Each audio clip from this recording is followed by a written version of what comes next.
Take your seat. Our chief guest, Dr. Peter McCullough, John Leake, and a special guest, Dr. Asim Malhotra is here.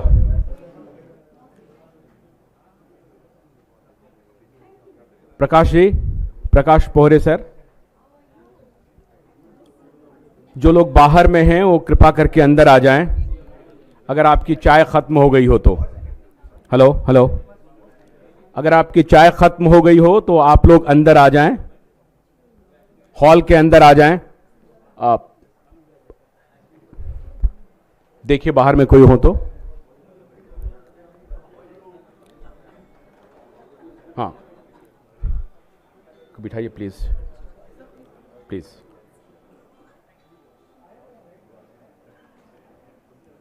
Doctor साहब please come this side please. Doctor Peter,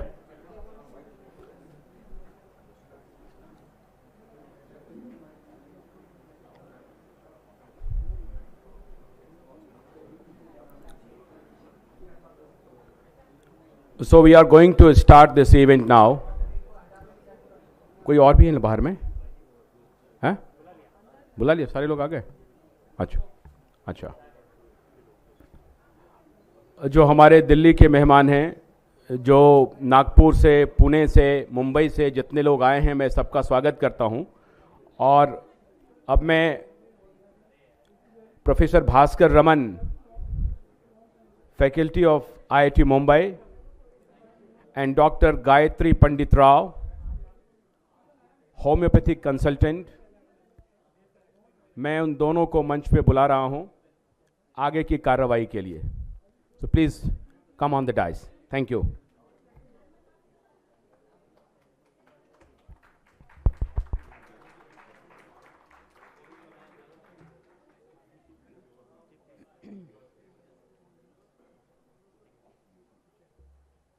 Are we all settled? I'm audible? Thank you.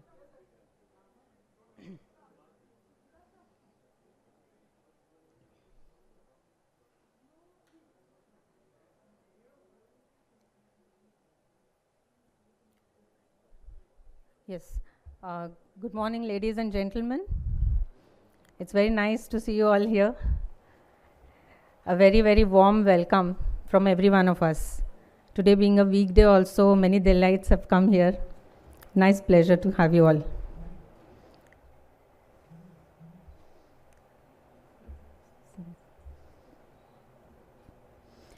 We thank Mr. Prakash Pohre, Mr. Ashutosh Pathak, and entire SMPL, that is Symphony Media Private Limited, QVive OTT News Network family for arranging today's very, very important event. Myself, as Ashutosh has said, Dr. Gayatri Pandit Rao from Pune. I'm homeopathic consultant, and Professor Bhaskaran Raman from IIT Powai. We both are going to try our level best to curate today's program and anchor it for you all. We are also grateful to have this opportunity.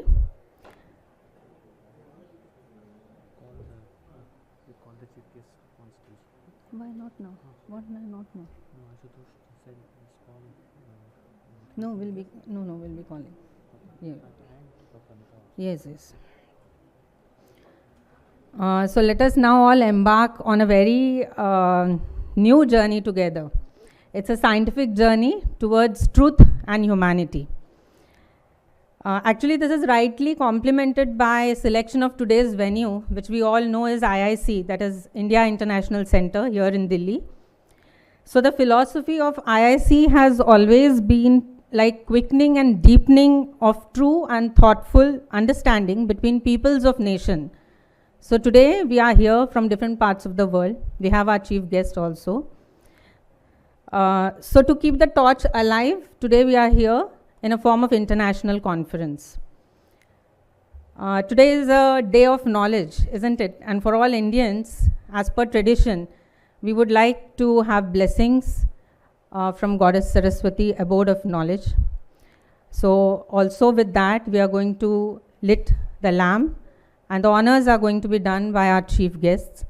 So I request Mr. Ashutosh Pathak to please bring all our chief guests.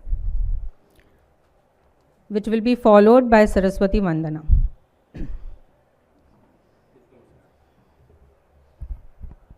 I also request Chairperson of UHO, Dr. Amitabh Banerjee, also to please join us on stage. My mobile? What is this? Yes, this is my mobile. Yeah, please come here. Sit down.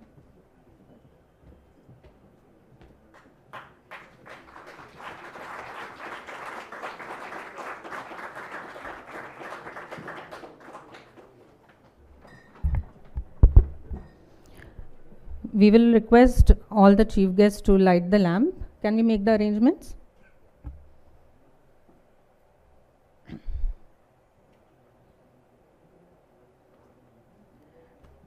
Dr. Peter, Dr. Asim, this is our tradition, so we are starting it with lighting the lamp. Let's bring in some divine brightness into today's event.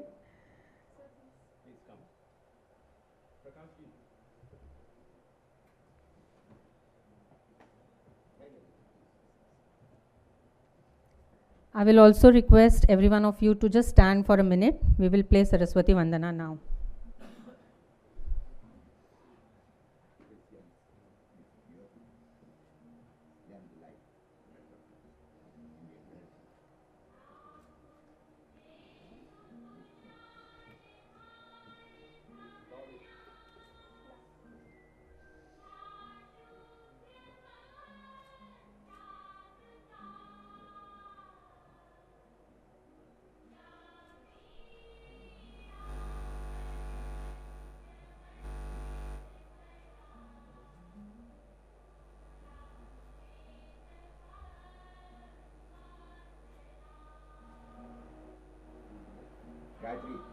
No?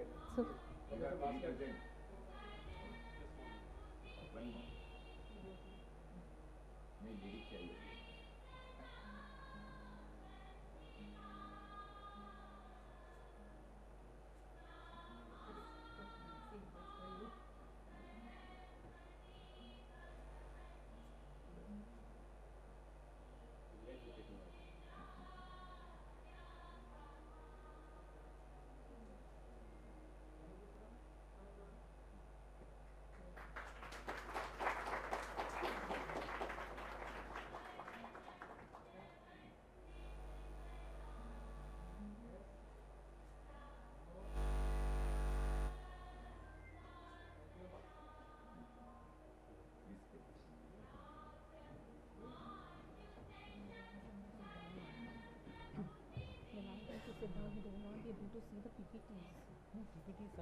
how do we turn in?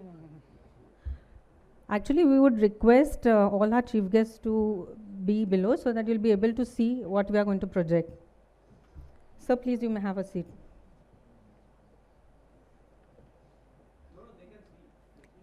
Acha, okay, fine. Dr. Asim, yeah, they have put it here also.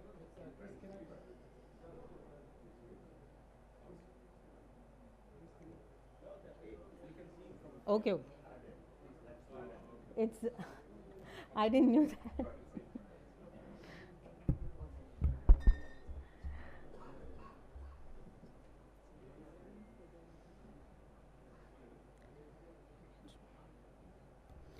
So we are going to take you through UHO journey.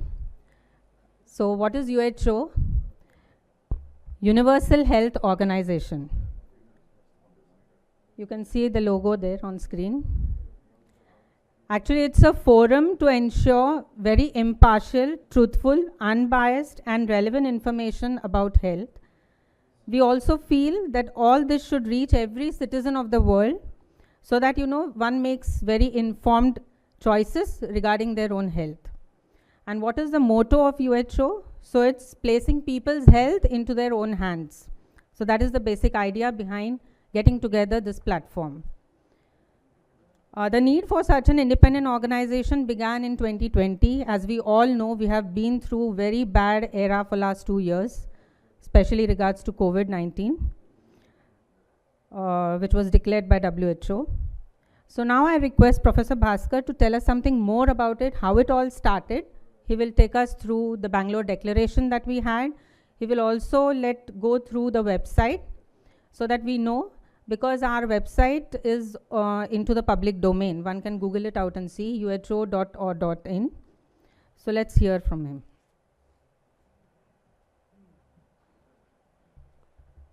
Thank you, Dr. Gayatri. Thank you to all for coming. Also to our guests from US and UK who have joined us. So I would just like to give a brief history of how this all happened. Universal Health Organization, group of us who came together, we did not know each other 1.5 years back. And to me personally, this journey started when the first lockdown was announced, and it was deeply disturbing at an intellectual as well as a emotional level that millions of people could suddenly be called as non-essential, and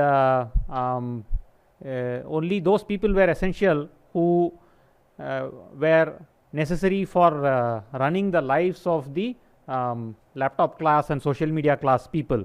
So that was completely unacceptable to me. That was what started my journey personally. Along the way, we have met each other, Universal Health Organization. You see here a picture of us getting together in Bangalore. This was about a year back, where we decided to form this Universal Health Organization. The principles behind this, if you can show the website. There are three guiding principles in UHO which drive us: transparency, empowerment, and accountability. Transparency is something which has been missing completely in the mainstream COVID narrative. Scientific viewpoints which did not align with the mainstream viewpoint have been sidelined, which is why many of the doctors who you will hear today, including our chief guests, their views have been sidelined throughout the world. You don't get to hear the alternate view at all. So that is one of the things which we want to address as a key principles in Universal Health Organization going forward. That is transparency. All viewpoints should be heard. Data should be analyzed in a transparent fashion. That is our key guiding principle. Empowerment of people is another guiding principle. People have been treated like school children, maybe even worse than that, during the entire COVID response, not letting them take responsibility, not letting them judge their own risk versus benefit, and so on. And accountability has been missing completely. It is very stunning to me that 260 million children, 26 crore children of India can simply be, equivalent of imprisoned for 2 years, denied their basic fundamental constitutional right to education, right to interact with other children, grow up in a normal fashion. This set of rights has been denied for children, not just in India. India was an extreme case, and there is no accountability for this. How is this possible? Even groups who are tallying, accounting the damage, recognizing the damage done to children because of this, even those who are doing the accounting are not asking for accountability. Who has to be held responsible for this level of fear and denial of rights to children? So this is the third guiding principle in UHO. As Dr. Gayatri mentioned, we have our website. The legal procedures for registration of UHO as a not-for-profit organization under the Society Act is almost completed. We hope to get it done in the next month or so, and after that the website will be open for membership. You can it will be the same website, uho.org.in. If you go there, you will be able to become a member of UHO, and UHO, with these guiding principles, we wish to be, in some sense, as our motto says, people's health in people's hands, encourage open-minded discussion, and work towards a policy specifically related to people's health in a transparent fashion as guided by our principles.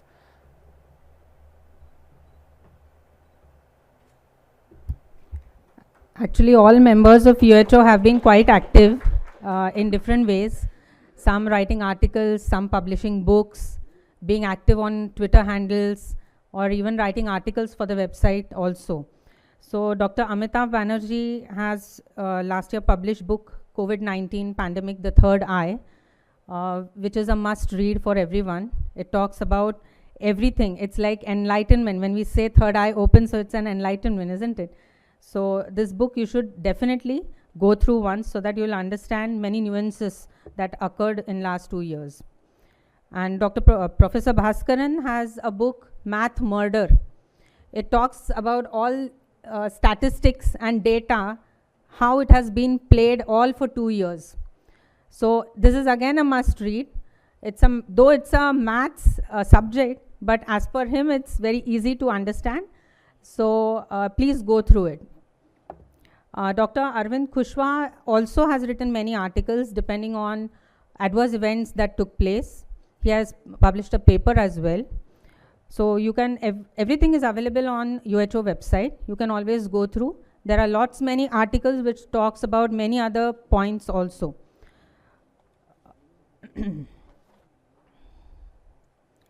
So now,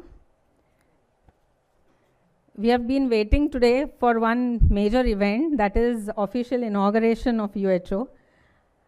This is going to be a grand launch that we are expecting. So we request Mr. Prakash Pohre, Mr. Ashutosh Pathak to please be on stage. Mr. Ashutosh Pathak, please be on stage. And yes, I request Dr. Peter Mekalo, Dr. Asim, John Leek sir, to be on stage while we are inaugurating this. I would, yes. Dr. Cat has come from South. Yes, please call. Dr. Cat, yeah, please come on the dais. Yeah, Dr. Beena, please. Praveen Saxena, Dr. Praveen Saxena, please. All the member of UHO, Amberji, please. आप भी आइए please, दोनों. Dr. Sujan, they are the real warriors. Devendra, come on the dais, please.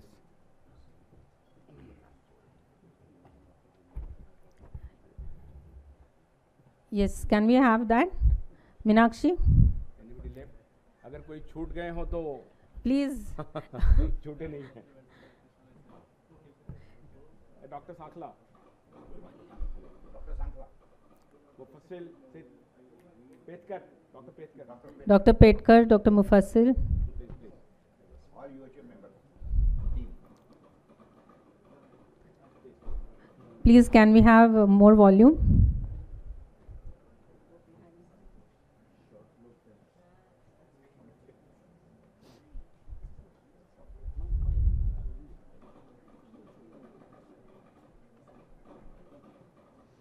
We expected a louder inauguration. Let's clap at least.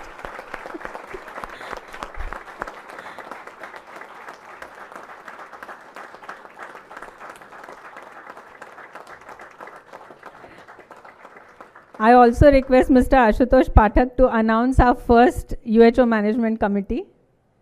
You can scroll down through the website. It's there, Management Committee. You may announce. No. You yourself announce, please.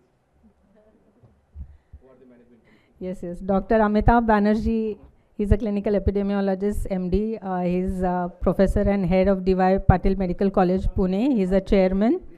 Please come ahead so everybody knows Dr. Amitabh Banerjee. Dr. Arvind Singh Kushwaha, he is Department of Community Medicine from AIMS, Nagpur. He is not here with us today. He is not able to attend today's program though. Dr. Veena Raghav, she is anesthetist, clinical nutritionist from Bangalore. Dr. Praveen Saxena, he is again into functional medicine and integrative medicine. He is from Hyderabad. We have one more, Dr. Maya Valecha, most of you must be knowing, from Gujarat. She is a gynecologist. She is not here. She is currently in Australia. I myself, Dr. Gayatri Pandit Rao, homeopathic consultant from Pune. Mr. Ashutosh Pathak, he is a senior journalist. Who doesn't know? Everybody knows him, from Q5, Delhi. Mr. Prakash Pohre, he is the director of Deshanati also, from Akola. And last but not the least, Professor Bhaskaran Raman. He is professor from IIT Powai, Computer and Science Department. So here's the management committee. Thank you.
Mr. Prakash Pore and Ashutosh Pathak will please honor our chief guest with a bouquet of flowers.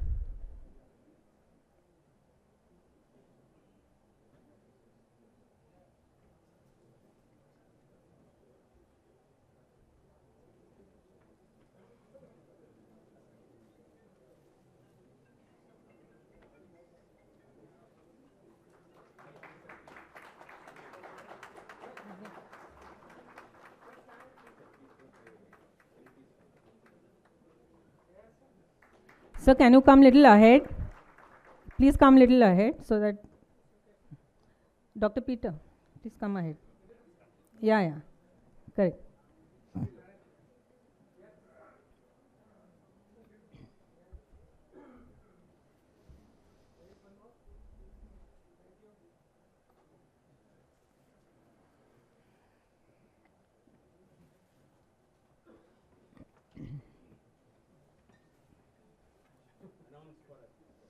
Yes, Dr. Asim Malhotra. Honor to have you all here.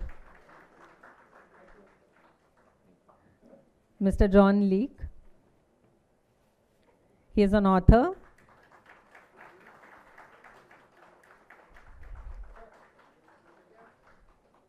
I will be doing grand introduction for them later. It will take time.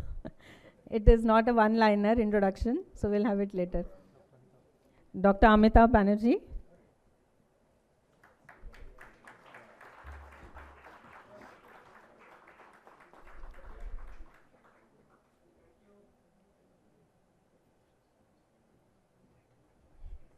Now we'll be starting the actual program, why we are here today. Meenakshi, can we have WHO video? We are going to run a video here. Let's again have some sad moment once again revived so that Josh builds up amongst us. We need a bigger volume for this.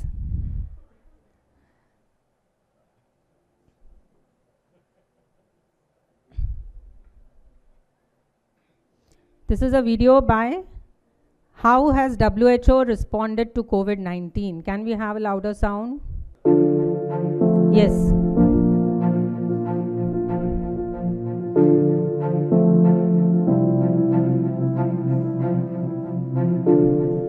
A devastating epidemic can start in any country at any time and kill millions of people because we're not prepared, because we're still vulnerable.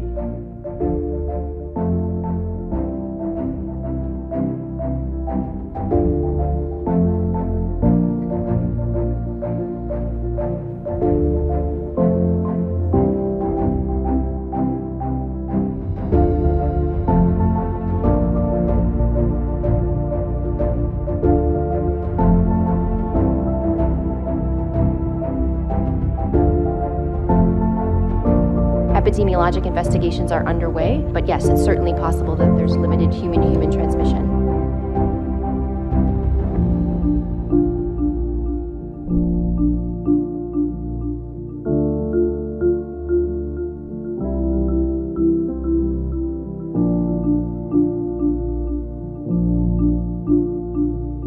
I'm declaring a public health emergency of international concern over the global outbreak of novel coronavirus.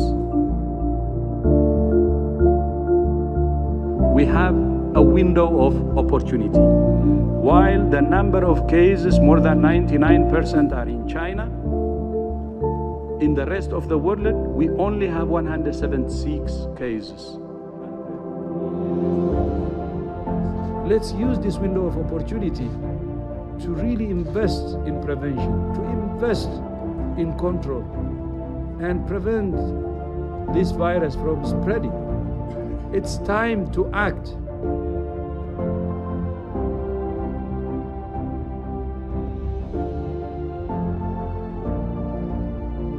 The detection of this small number of cases could be the spark that becomes a bigger fire. And if the world doesn't want to wake up and consider this enemy virus as public enemy number one, I don't think we will learn from our lessons.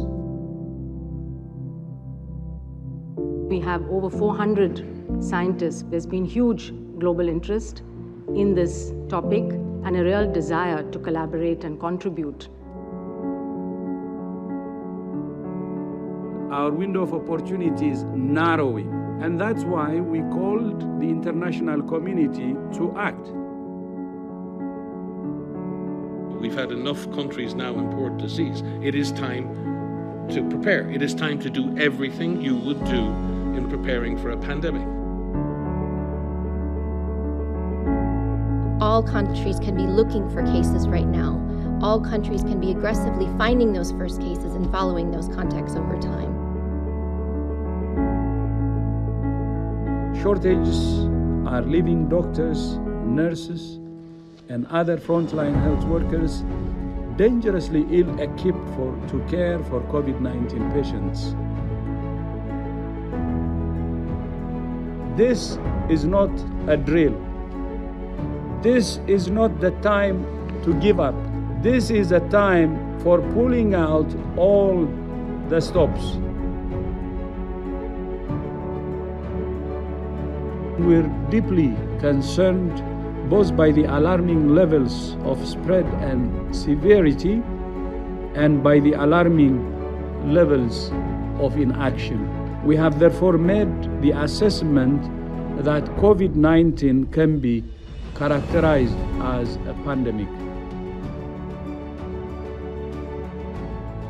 Not testing alone, not contact tracing alone, not quarantine alone, not social distancing alone.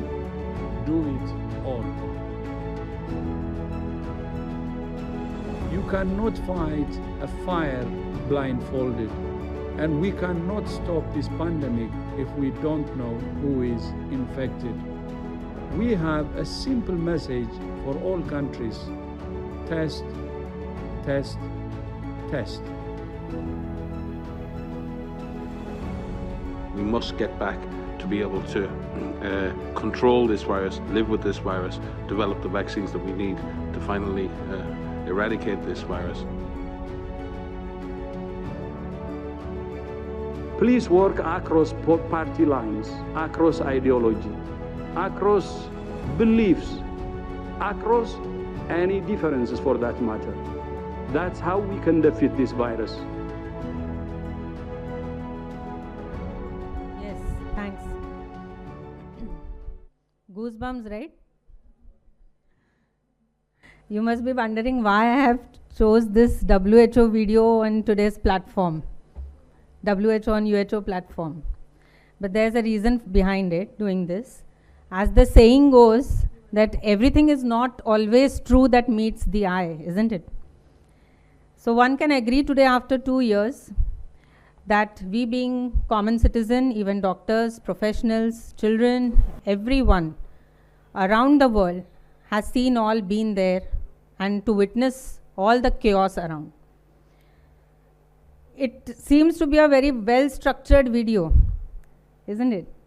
But all the protocols and guidelines that came from WHO, may it be universal use of masks or the vaccine mandates, or as Dr. Tedros always said, test, test, test, and test. We have been testing only. Don't know what came out of it. We will soon find. And as well as along with the lockdowns, which was worst part.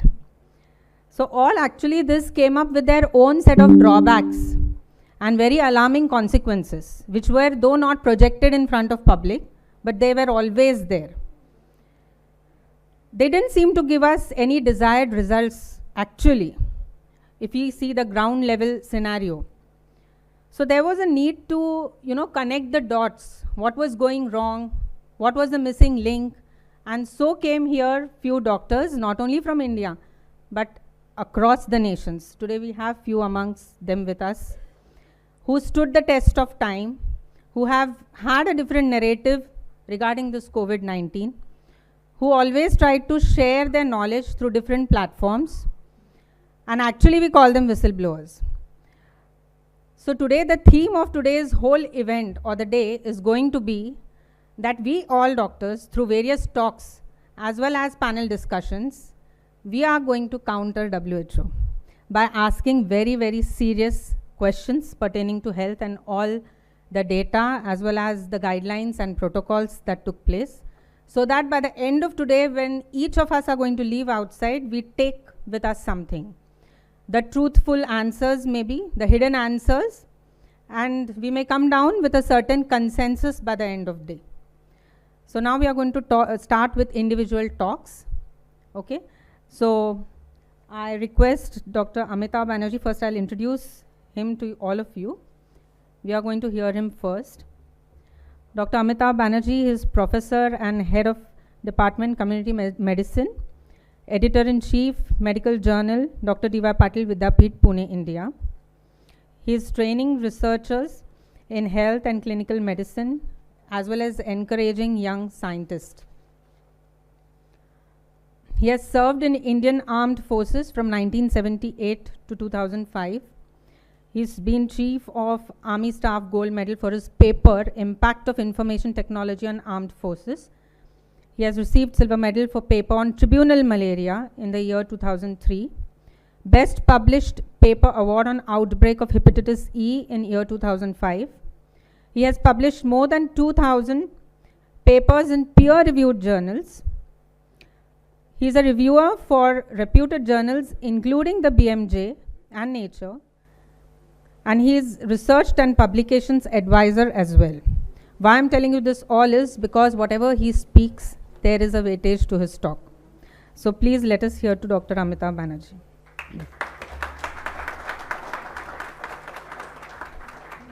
I will also add one more brief thing. As I said, 1.5 years back, I didn't know anybody in this group. Dr. Amitabh was the one who I came in touch with first. Among all the things which have gone wrong in the last 3 years, the thing which hurts me the most emotionally is the violation of child rights. And when I heard Dr. Amitabh's voice speaking up for children, that was when I knew that I had to be in touch with this person. So he's my hero. Without further ado. Very kind of Dr. Gayatri and Raman to call me hero, but we have got international heroes today. So, and actually, Mr. Asutosh, I mean, so many people got together at different parts of the country, at different places, and now across the year. So I think this is the way forward. And Mr. Asutosh is the one who got us together on his panel. And he got us so many times that I am fed up of my own voice now. So I am really fed up of my own presentation of my own voice. So anyway, a couple of days back, I had ordered this book, The Courage to Face COVID. And I started reading it continuously. I have been reading it throughout the night. Mr. Balara is my room partner, Dr. Balara. So I have almost finished 2/3 of it. So I thought before I come here, I'll finish the whole book. I was so excited.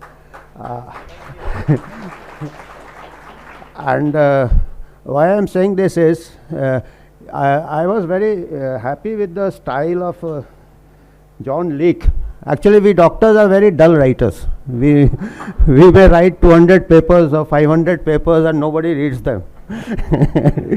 And but when an actual writer writes, and he is a crime writer, not a crime fiction writer, real crime writer. So very appropriate. So very appropriate. And he has made it so interesting. He is not only crime writer, he has been trained in philosophy and medical history. Am I right? I may get something wrong. He's been, and he has woven this so well. But examples from history. Best example I could think of is the Ignaz Semmelweis.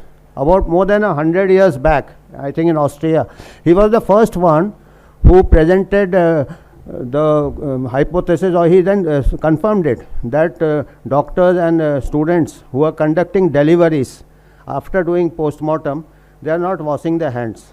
And this deliveries conducted by medical students and doctors cause much higher maternal deaths of mothers due to infection, and those conducted by nurses who never used to do post-mortem, they had much less mortality. So the whole doctor community ostracized. He was, and then Raman, sorry to disappoint you, this math murder, he had strong graphs. He stored very simple arithmetic, number of deliveries conducted by doctors, and it was so obvious, like a high school child could understand that doctors are killing more mothers than nurses. So this also I don't think alone. Where are you? So, but then not only he was sidelined, deplatformed by doctor community, even his family members went against him. I think in this pandemic also, each one must have faced division in families. Husband-wife division. I know people have separated, brothers have separated because different views. And it happened in Semmelweis' time. He was put in an asylum. They thought, Balara sahab, be careful. The way you talk, no, raat bhar barbar karte rahe. Hum hi jail sakte hain. So Balara met his match actually. So he was put in an asylum. His wife also disowned him. Can you imagine that? I mean, we are not as unlucky to, at least I think Peter McCullough is accompanied by and so we are not as, and what is the advantage we have got? Lot of Ignaz Semmelweis all over the world has come together. I mean, from abroad or from your cause. So we are not isolated. This is one of the advantage of our networking and information highway. That time he was isolated. And after almost a century, now we are washing hands like there is no end. We are overdoing it now.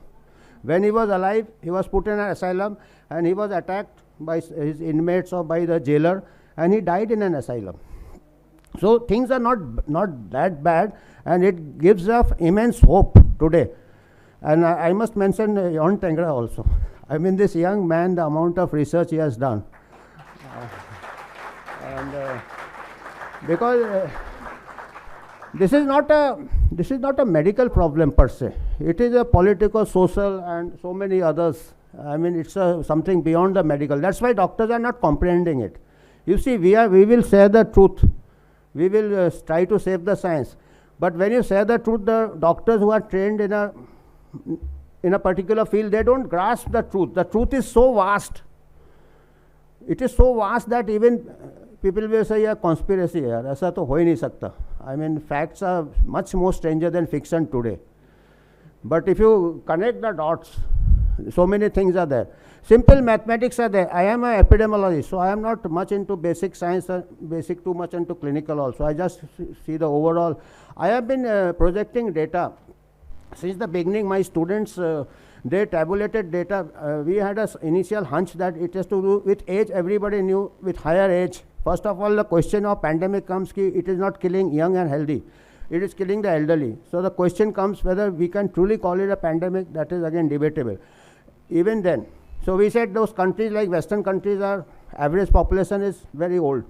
So okay, we say age is a risk factor. But when we tabulated, we had a hunch, is it obesity? We saw a lot of obese patients going into the ICU in our hospital. So we tabulated almost 200 countries, 180 or 190 countries. We tabulated the data, age, obesity, and mortality from COVID. We found a very strong correlation with obesity. In fact, more correlation with obesity than with age. And the Japan data, Japan is a very fascinating country. Japan, even before the vaccine rollout, they hardly had any cases and they hardly had any mortality. Japan is the oldest population, even older than the Western countries, average age. But Japan, the BMI, their obesity rates as per the WHO data, they are 1/3 compared to the Western countries. The Asian and African countries are 1/3 the obesity of the Western countries. 60% are BMI above 25. So we found a very strong correlation with obesity. And here is the window of opportunity. And I am sure this Dr. Asim will have a lot to say on this, because he is the one who has been saying the control of body weight, diet, exercise. And I think he is slim and fit. He must be practicing what he preaches. And because I don't have any, but from his look I can say he is, there is in this book I think Peter McCullough runs marathon. You are still running marathon? So he is also practicing the control of lifestyle and obesity. So these are the things which we will stress on. I mean, because there are so many viruses which are going to come in the future also. And we will be projecting data, different countries like Japan. Now they are having the second booster. 80% population are having covered with vaccine, and they are having peaks now. Japan is the country facing the biggest crisis, and that has happened after vaccination. Before vaccination, there were hardly any cases and deaths. We will be projecting the graphs like Semmelweis, so other Semmelweis can pick up and spread it. And then there is a case of Taiwan. Then there is a case of Australia. I think Peter going to Australia. Australia cases also, in spite of high vaccination coverage, they are having spikes. I mean, compared to similarly Taiwan, Malaysia, Sri Lanka. So these are the things that at the population level, as a public health measure, vaccine is not working at the population level. You may give it focused protection to the elderly. But again, that has again brought into question by the tragic experience of Dr. Asim's father. When he is being a cardiologist, he knows how it has affected or what. We can just count the data at the population level. That way, I think Dr. Peter McCullough was far luckier. He could save his father by early treatment. I read it in the book only, by ivermectin and by early treatment, which was again. So I think these are the things which they will perhaps talk about.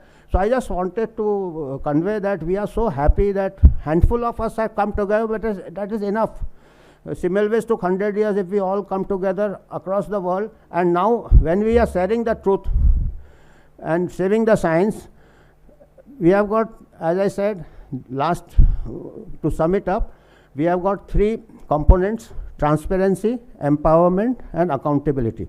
So we, UHO, are the knowledge. We give the information. We try to collect the evidence. We give the knowledge. Empowerment is done by young people under Johan Tenger and Amber Kori. They have got people of Awaken India movement all over India. Balara Sahab also keeps going around, educating the people inside jail, outside jail also. So he has been served some terms, and that is empowerment. That is our arm. They are the actual foot soldiers who are fighting in the border. We are just doing the ammunition. We are just ammunition, we are feeding them. They face the bullets, they go to jail. And of course, we have got the third is the accountability. We have legal experts helping us are the Indian Bar Association. The Awaken India movement, Indian Bar Association and UHO, they work seamlessly. Today also, Advocate Nilesh Oja and Dipali Oja have got a hearing in Mumbai High Court. Otherwise, they were to be here. So they are fighting it out there. So we are very lucky to come together so fast, and now we are connected across the world. Thank you so much. Thank you.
I request Mr. Prakash Pore also to please be on the stage.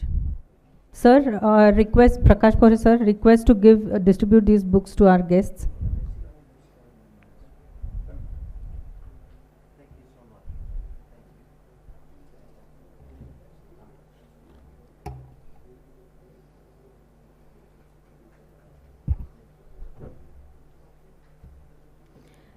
Now we are going to listen to our chief guest, Dr. Peter McCullough. I'll introduce you.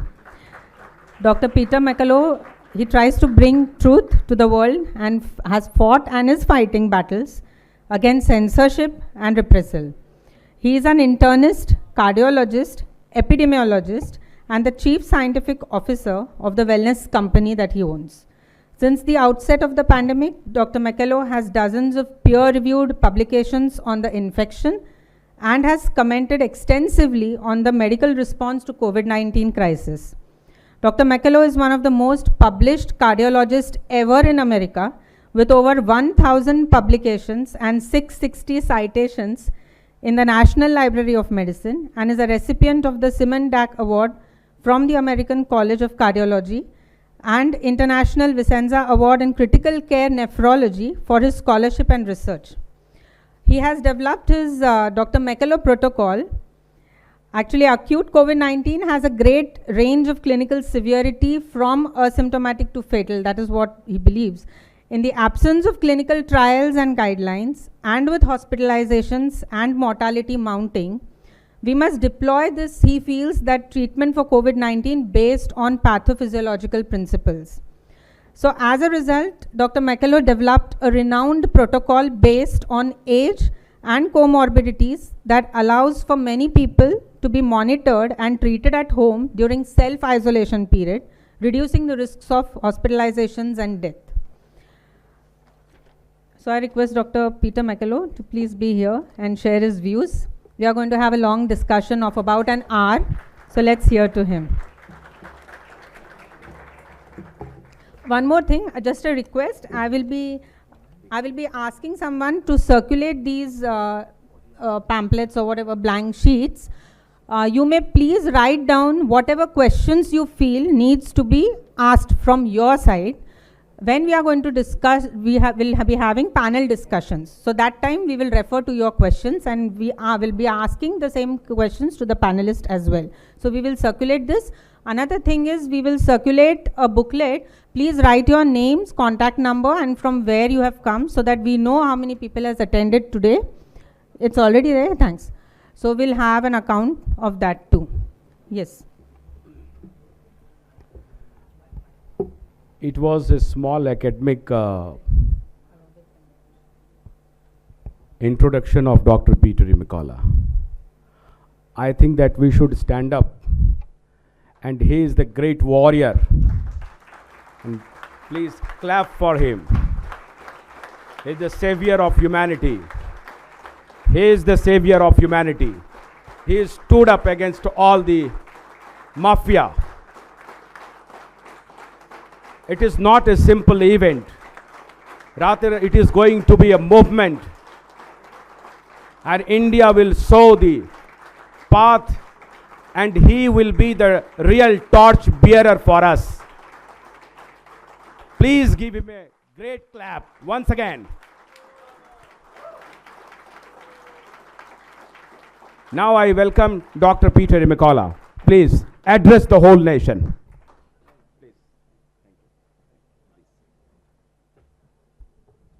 Well, thanks so much for that introduction, and thanks to each and every one of you for attending. This is a momentous time for the world, for the country of India, for the city of Delhi, for the tremendous show of force that came together in India more than any other country to take cases to the Supreme Court by the people here, making the case that the lockdowns weren't justified, making the case in winning that vaccine mandates were not legal. In fact, making the case that there was no difference between a fully vaccinated and an unvaccinated person. What I'm going to do in the next few minutes is go through what I call 5 pandemic truths, 5 points to be made that you could remember regarding these years that we endured with the COVID-19, SARS-CoV-2 outbreak and the illness COVID-19. So with that, let me have you advance the slide. Just one slide forward. Thank you. Here's our book, Courage to Face COVID-19. We encourage you to get a copy. Dr. Banerjee showed you a copy. It's just over 300 pages. John Leake, who's here, is the principal author. About 300 citations. It's a true story, but written in a way that's gripping and entertaining that allows you to move through it. As Dr. Banerjee mentioned, doctors are boring writers. And so we really need a writer who can entertain and make this come alive. And that's what we've done with Courage to Face COVID-19. But it's not just courage to face the virus, it's the courage to face everything that's come with it. This kind of dark new way of thinking that deals with an authoritarian mindset, that deals with totalitarian policies that have taken the world backward. It's the courage to face all of this that we embody in this book. Next slide.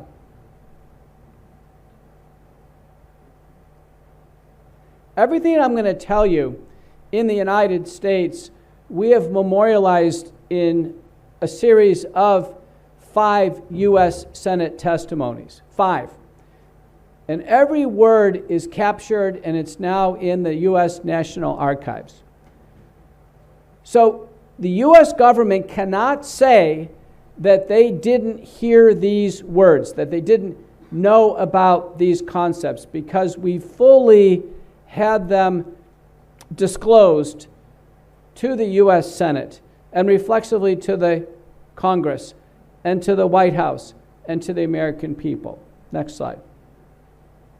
Here are the 5 points, and I'll go through them, and I'm happy to leave the slides here, and anybody can use these slides. But the first point deals with negligible asymptomatic spread. I just reviewed this topic this morning, and there are still papers written that theoretically, through modeling, that an asymptomatic person theoretically in modeling studies could pass it to a susceptible person, SARS-CoV-2 infection. In fact, there's a paper that just landed that in pediatrics that was occurring. It's never been demonstrated that significant spread happens that way. Next slide. Our US CDC now admits major mistakes in these modeling studies in so many ways that they handled the pandemic. Incorrect scientific thinking and unsupported statements have been the hallmark, unfortunately, of our US CDC, which previously was one of the most revered institutions in the United States.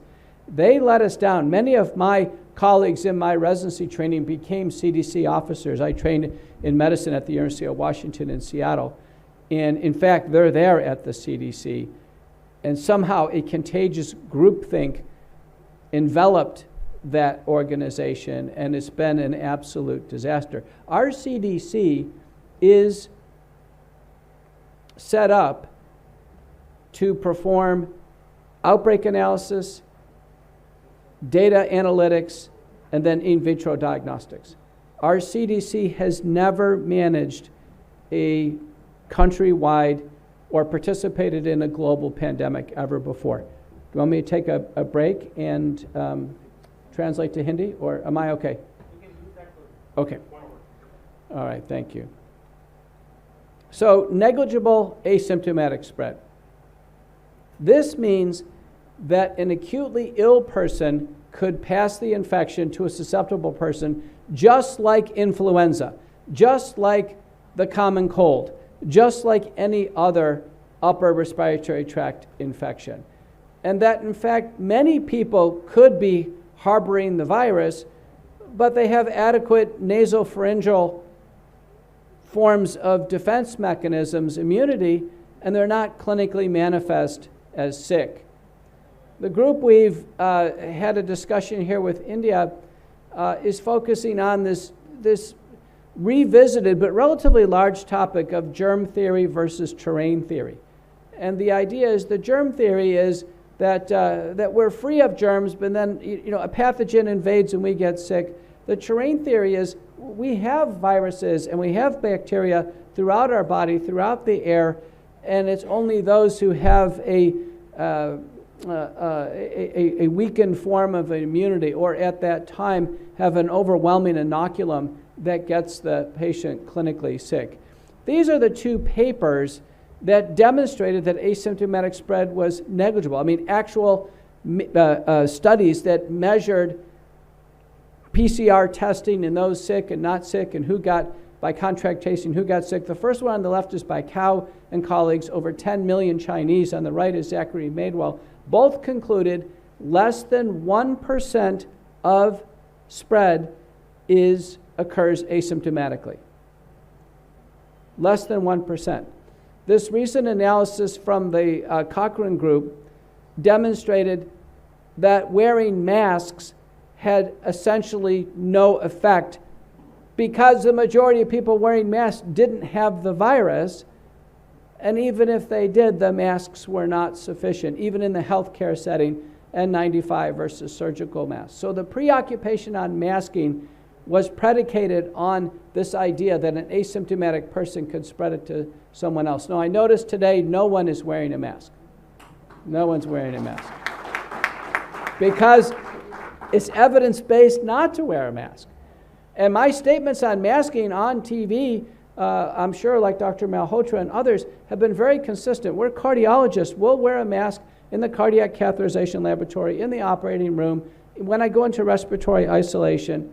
But there's no need to wear a mask in public. So the CDC no longer recommends universal masking in health facilities for that reason. So we were around Delhi yesterday just to show John Leake the torrent of traffic and the wonderful confusion and the sights. And there were a few people outside wearing masks. Now, they could wear masks because they don't want the pollution or the dust or some other reason, but they don't need to wear a mask for the purposes of preventing COVID-19. So if there is negligible asymptomatic spread, that means persons without symptoms certainly don't need testing. They don't need testing. The tests are only approved as a diagnostic aid in someone with suspected acute SARS-CoV-2 infection to make a diagnosis. Very important. The test never should have been done before getting on airplanes, once a week going to school or in employment. The World Health Organization said not to do asymptomatic testing in June of 2021. The WHO said that, and a year later, in August of 2022, the CDC agrees. There are multiple studies, this one among US athletes, showing that weekly testing, even during a period of time where 20 to 30% of individuals did get acutely ill with COVID-19, had a yield less than 1%. This large workplace study again showed a yield with weekly testing less than 1%. But when the test is positive, it's more likely to be a false positive than a true positive. Again, showing the lack of utility in asymptomatic testing. The third point is that natural immunity protects against severe disease. Natural immunity protects against severe disease. Like the common cold, one can get COVID-19 again and again. Everything you saw in that film from the WHO was predicated on what's called a COVID-0 thinking, that, oh, we can contain this. No, we can't contain this. This is a viral illness for which almost each and every person will contract it. Our CDC estimates about 15% of people just simply can't get COVID-19 because of unique factors like a protective nasopharyngeal microbiome. It's possible that someone could have lots of exposure and not get it. But people who are genuinely susceptible invariably are going to get it. How many people in the room have had the illness? So, no, but you thought you had it clinically. Okay, so about half. Scott Atlas, who was on the White House task force, and he's with Dr. Malhotra and myself in the frequent contributor group on Fox News, a national US TV station, said that the denial of natural immunity in our Centers for Medicare and Medicaid Services was unprecedented in modern history. Unprecedented. It's always recognized that once someone has an illness, either they have very, very good protection against getting it, like chickenpox or mumps, or they have protection against severe disease. This paper by Kimatelli and colleagues from Qatar, that group there has done a very good job, demonstrated that prior infection had a 94%, this paper's from Harvard by Clausen and colleagues, recently came up by Clausen and colleagues, demonstrated that 94% of Americans have been infected with SARS-CoV-2 and 97% have some form of immunity. 94% of Americans. It's basically over with in America. It's over with. We're sitting on crowded planes, back in restaurants, just like you are. It's over with because we did have a heavy burden. This paper by Kimatelli from Qatar, as I mentioned, showed that once somebody has the primary infection, there's a 97% protection against hospitalization and death on the subsequent illness. So it's very important. I think this is the most compelling paper. This is Chin and colleagues, U.S. prison system, 59,000 prisoners, 17,000 staff. And what they demonstrated in the lower part of the table, if there was a prior infection with the Delta or Omicron outbreak, that there were 0 hospitalizations and deaths on a subsequent infection. Zero. Zero.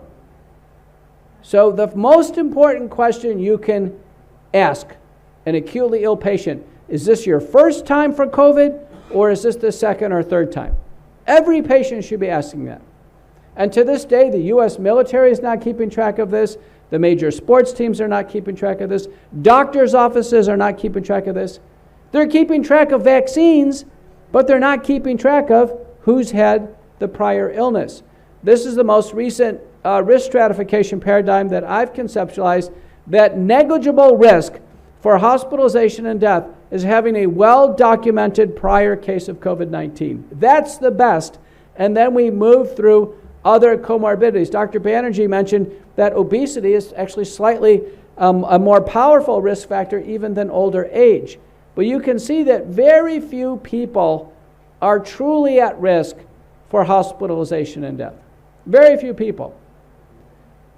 In October of 2020, Dr. Jay Bhattacharya from Stanford, Martin Kulldorff from Harvard, and Sunetra Gupta from Oxford published the Great Barrington Declaration. Who signed the Great Barrington Declaration in the room? Okay.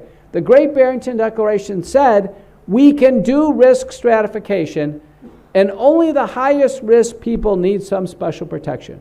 The Great Barrington Declaration said we should not lock down. We should not do anything else to society outside of protect the highest risk, that we're going to get through the pandemic. Turns out the Great Barrington Declaration was the correct pathway. And it was a giant mistake that the WHO, the CDC, and all the other country authorities ignored the Great Barrington Declaration, which was signed overall by 1 million individuals. Third point, COVID-19 is a treatable illness. This is the first worldwide pandemic that was treatable. Notice that film that featured the WHO and Tedros, no mention of treatment. None. Tedros had nothing for treatment. No ammo. Nothing. A complete and total mental lapse on early treatment. A lapse. A complete failure by the WHO to focus on treatment. A small number of people needed treatment to avoid two bad outcomes, hospitalization and death. And if people got ill at home, they could get through it, provided they weren't hospitalized or died. That would have been a victory for society. WHO not mentioning treatment will go down in history as a complete and total failure of that organization. And that movie just memorializes that oblivion. These are the two papers that I helped bring to the literature, making the point that this is a treatable illness. And what we relied on was called the precautionary principle. We only need to treat a small number of people, like this is a mass casualty event, that we needed a signal of benefit from all the available evidence, acceptable safety, and we can use drugs in combination. Very important. We cannot wait for large, prospective, double-blind, randomized, placebo-controlled, multi-drug trials. We're 3 years into it. There still has not been such a large, well-designed multi-drug trial. We're 3 years into it. I do large clinical trials. I'm an allopathic medicine doctor. It takes 2 to 4 years to do a large randomized trial and another 2 years to publish it. This is not on the time frame for the traditional evidence-based medicine, wait for a large clinical trial. This is like a mass casualty event. This had to rely on doctors using their judgment and making careful observations in order to move things forward. It's very, very important. The WHO not even recognizing treatment, and other doctors who sat back and said that we have to wait. We should let people be hospitalized and die, and we should not treat until we have a large body of randomized trials. That was the most ridiculous suggestion that I received in letters to the editor, to the American Journal of Medicine, multiple of them. I've got them from Duke University, and McGill, and Monash in Australia, and from Brazil. And they all said that I didn't have enough evidence to propose treating patients. And I told them I don't need evidence, I need their help, because people are getting sick and we need to use our best judgment. What we learned is that the illness can be conceptualized with a viral proliferation phase, a cytokine or inflammation phase, and then thrombosis that ultimately leads to hypoxemia. The thrombosis is what was unique to this that doesn't occur in influenza. People have said, oh, this is just influenza. No, it isn't. I've managed sick patients and I've examined the lungs of people acutely ill. I've managed them face to face. This is a very different illness. It's not influenza. You see the characteristic signs and symptoms in the time course. Through the Delta outbreak, it was about a 30-day illness. The majority of people who died in the hospital and typically beyond 30 days. That meant we had a long time to organize treatment. Our responses are shown on top. Forms of intracellular anti-infectives, corticosteroids, immunomodulators, and antiplatelet, anticoagulant drugs. This is one of many protocols available. It's called the McCullough protocol. And you can see here, it moves through an array of treatments. I can tell you, I just reviewed this morning.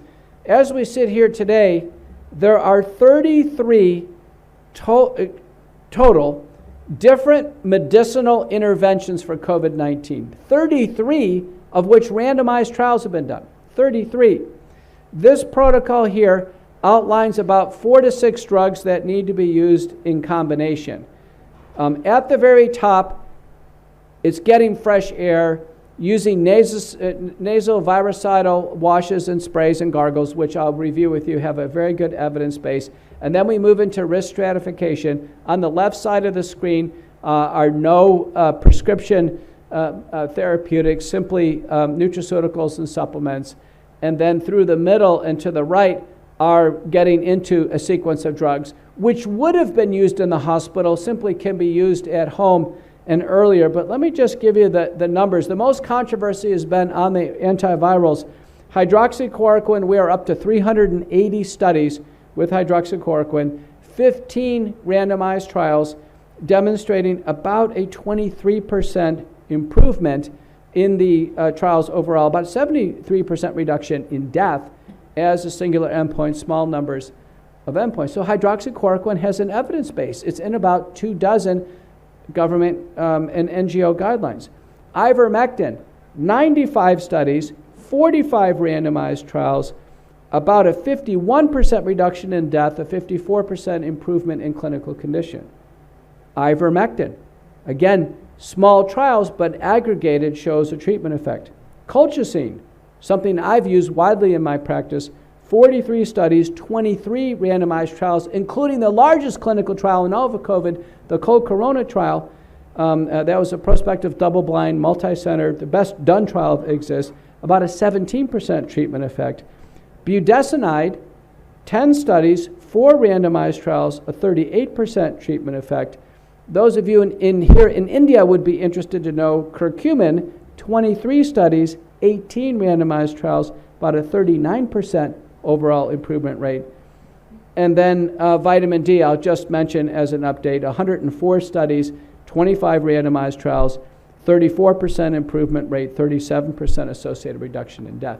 And we can go on and on. So none of these protocols rely on a single drug, and no single drug is necessary nor sufficient. So we've collaborated with Dr. Eugenia Brentos in El Salvador, does not use hydroxychloroquine and ivermectin, but uses 4 to 6 drugs, gets people through the illness. Dr. Sankarat Chetty in Durban, South Africa, the same thing. So treatment protocols do not rely on single drugs. And the only reason why people are hospitalized is because they have not received early home treatment. That's the reason why they end up being hospitalized. This paper I did with the Italians, Fazio and colleagues, showed early treatment means treating within the first 3 days of illness. The first 3 days. That's the golden window. United States, by October of 2020, we had a home treatment guide.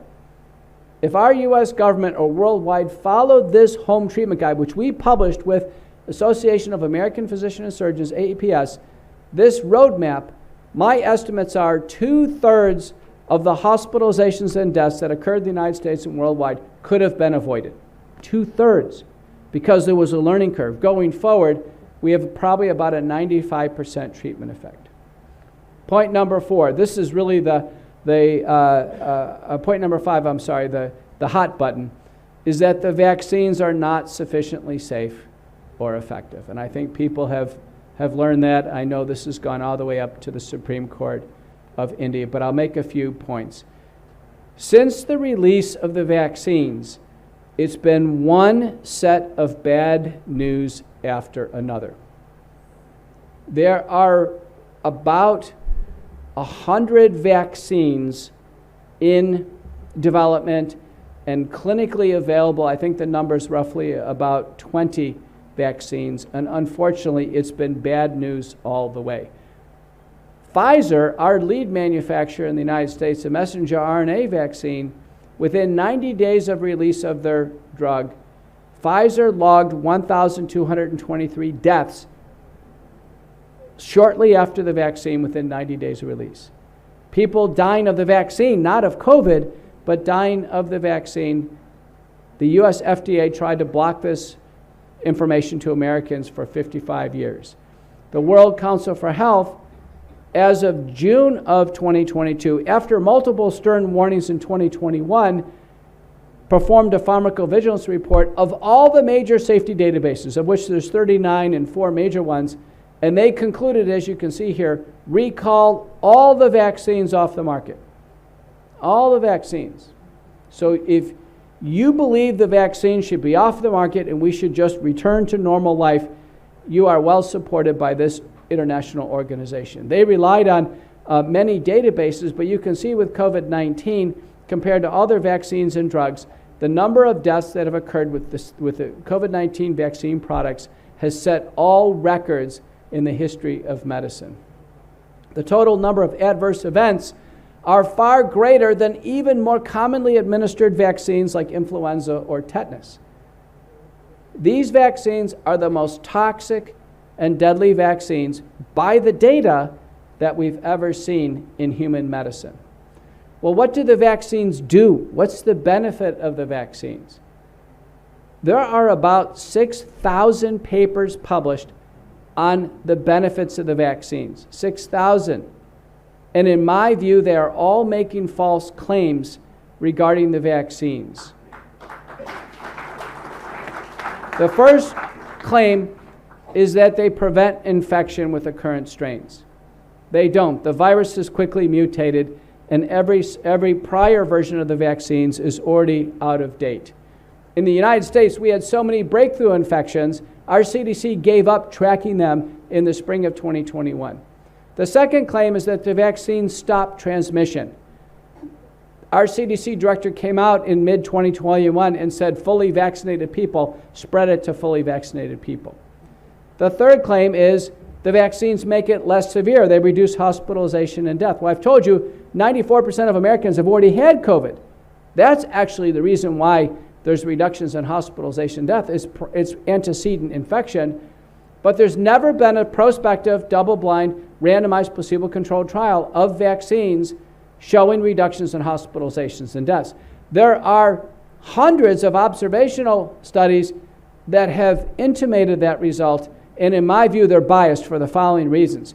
One, COVID-19 hospitalization is not adjudicated, meaning they could be test positive but be in the hospital for other reasons and not be clinically ill with the virus. Number two, the studies are not randomized, and they are heavily influenced by selection bias. They don't account for who's received early treatment. And I can tell you patients who take a vaccine electively are far more likely to seek early treatment. I know that because I see it in my practice. And then on top of that, most of these studies don't have a fair representative sampling scheme. They simply are convenient samples of people with and without vaccine status. And even the vaccine status is not precisely ascertained. So in the United States, our electronic medical record... We know it's a biowarfare. All this mumbo jumbo, we can do without. We are here to save the science. Okay. Okay, I'm going to go ahead and finish. Yeah. So I'm going to finish, and then we'll have plenty of time. We'll have plenty of time for a discussion. So what we know is that in the United States, our electronic medical records, the default is unvaccinated. So a patient in the electronic record remains unvaccinated unless the patient can prove that they've been vaccinated with a vaccine card. Many patients are sick and they don't bring their vaccine card. So many vaccinated people are counted as unvaccinated due to this bias. The CDC has not shared the vaccine administration data set so we can actually do cross-linking of data. The CDC has kept that.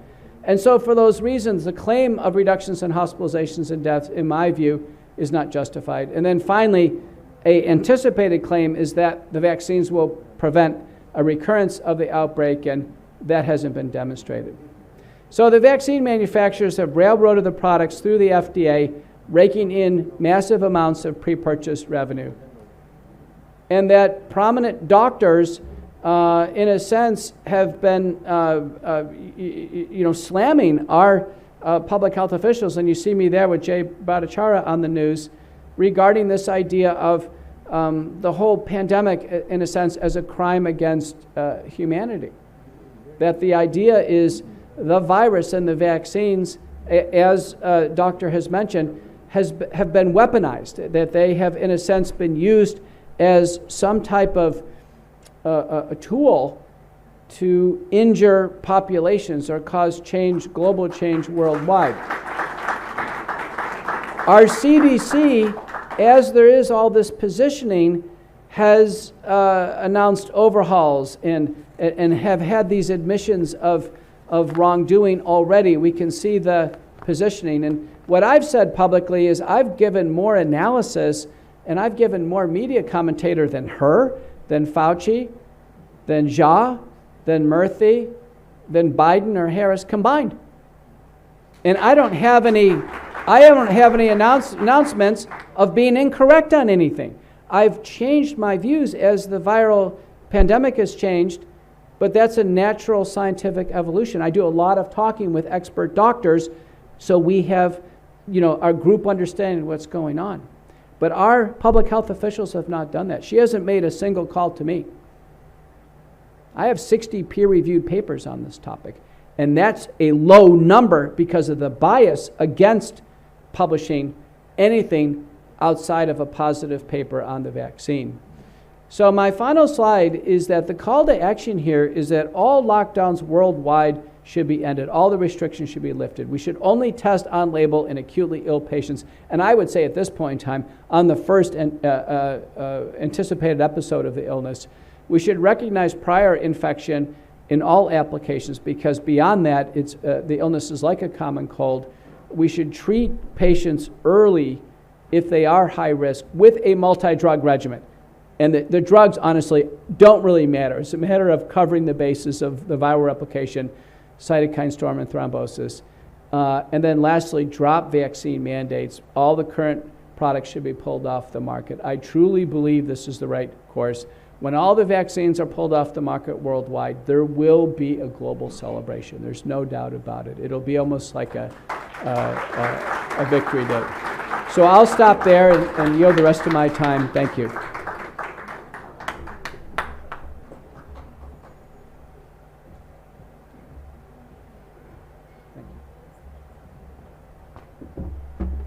Thank you, Dr. Peter.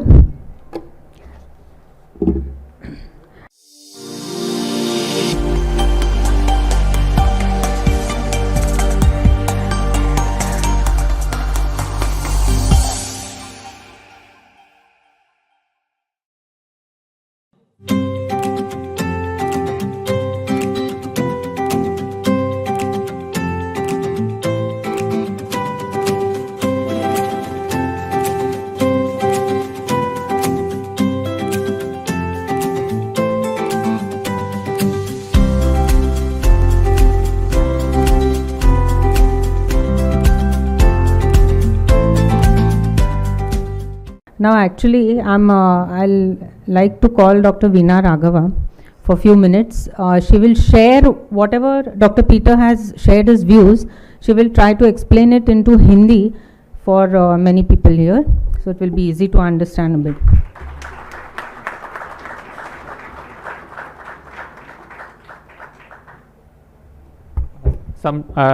While Dr. Veena makes her explanation in Hindi, some sheets have been passed around for audience to write questions. So please pass it on to me or Dr. Gayatri. You can use any paper to write it down if you have. Okay नमस्ते सभी को। मेरे को लगता है काफ़ी लोग समझ चुके होंगे इंग्लिश में, फिर भी जो भी थोड़ी तकलीफ़ हुई होगी उनको मैं हिंदी में समझाने की प्रयास करती हूँ। एंड डॉक्टर पीटर ने कहा कि आप वो बुक पढ़ लीजिएगा जो मिस्टर जॉन लीक ने लिखा है, the courage to face COVID. उसमें आपको काफ़ी बहुत डाउट्स आपके क्लियर हो जाएंगे। एंड वो 5 सच के बारे में बात कर रहे थे, नेशनल ट्रूथ्स, माने पूरी दुनिया में लागू हुए जैसे सच हैं। एक है कि बहुत ही कम प्रभाव में ये दूसरों को फैलता है, अगर फैलेगा तो भी थोड़ी बहुत खांसी सर्दी होगी एंड उससे निकल जाएगा।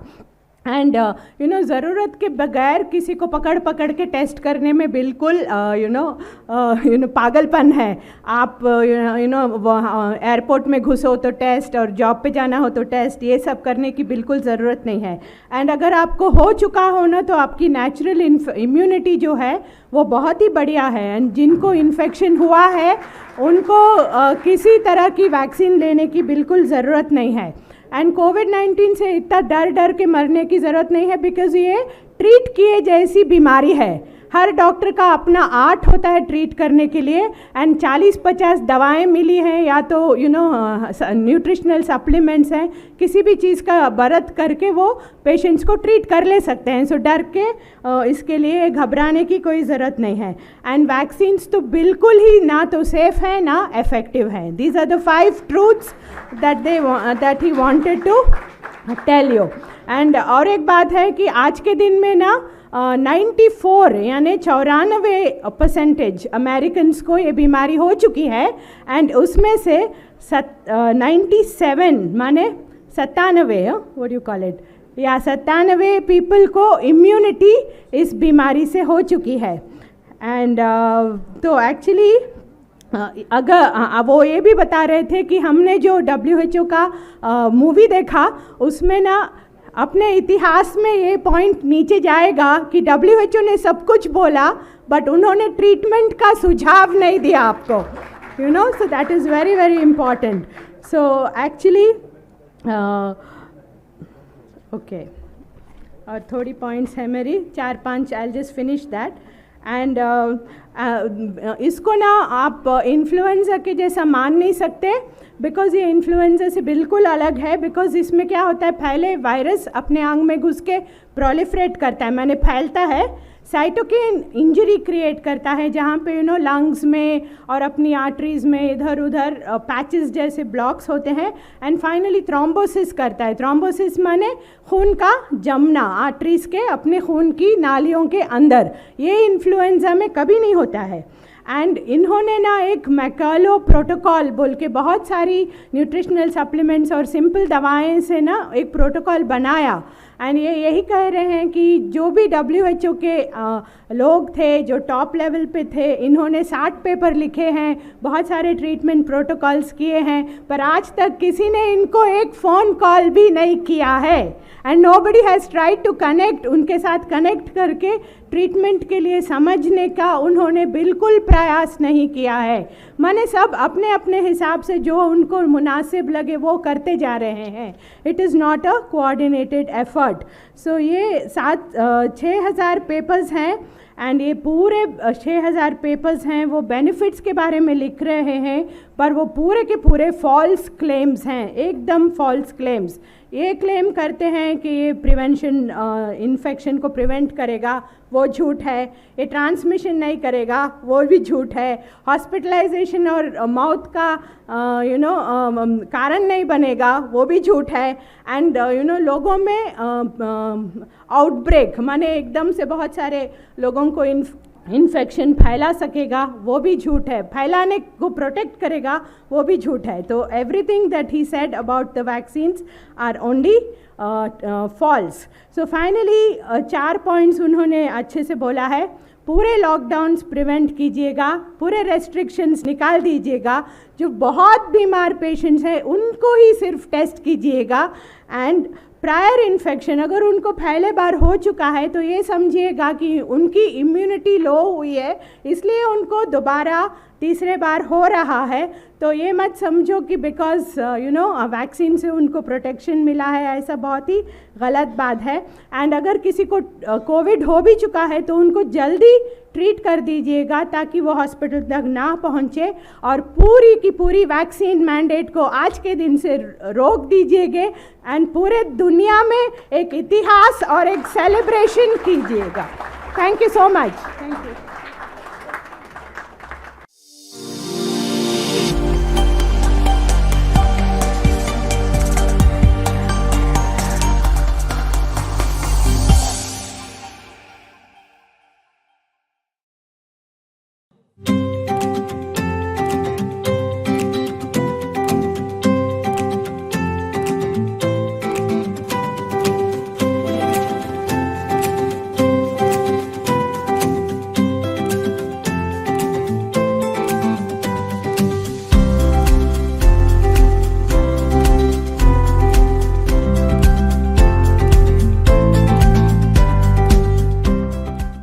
Now we will move ahead to our next speaker of the day, Dr. Asim Malhotra. Dr. Asim Malhotra is an NHS-trained consultant cardiologist and visiting professor of evidence-based medicine, Bahiana School of Medicine and Public Health, Salvador, Brazil. He is a world-renowned expert in the prevention, diagnosis, and management of heart disease. He is honorary council member of Metabolic Psychiatric Clinic at Stanford University School of Medicine, California, and is a cardiology MSc examiner at University of Hertfordshire, UK. He is a founding member of Action on Sugar and was the lead campaigner highlighting the harm caused by excess sugar consumption in the United Kingdom, particularly its role in type 2 diabetes and obesity. In 2015, some more information I'm giving, he helped coordinate the Choosing Wisely campaign by the Academy of Medical Royal Colleges as lead author in BMJ paper to highlight the risk of overuse of medical treatments. That is a very important issue, overuse of medical treatments. In the same year, he became the youngest member to be appointed to the Board of Trustees of UK Health Think Tank. In 2016, he was named in the Sunday Times debates list as one of the most influential people in science and medicine in UK, a list that included Professor Stephen Hawking as well. His total arithmetic score is over 10,000, making it one of the highest in the world for a clinical doctor during this period. His first book, co-authored with Donald O'Neill, The POP Diet, has become an international bestseller. Dr. Malhotra did not stop here. His vested interest in all matters that he believes to undermine the public health has even resulted him in challenging the National Institute of Health and Care Excellence recommendations of prescriptions for statin use for people at low heart risk disease. He has been instrumental in bringing the BMJ campaign Too Much Medicine. So while I'm reading this, you must be knowing that he is absolutely, I think, against too much use of medicines to the mainstream media. That is more important. So now we will like to hear what Dr. Asim has to say more. He has his own experiences to share with us. Initially, I suppose he was pro-vaccines, but due to his personal experiences, he has, now he is with us. So let's hear him out. इसके पहले कि हम नीचे से ये उठाएं बहुत लंबे हैं. And we used to say about him that UK cardiologist. Basically, he is Indian cardiologist.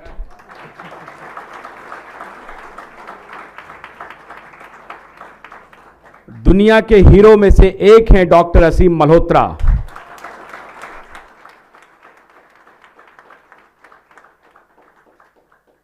India के बॉलीवुड और अमेरिका के हॉलीवुड, उनसे बहुत आगे हैं डॉक्टर असीम मल्होत्रा।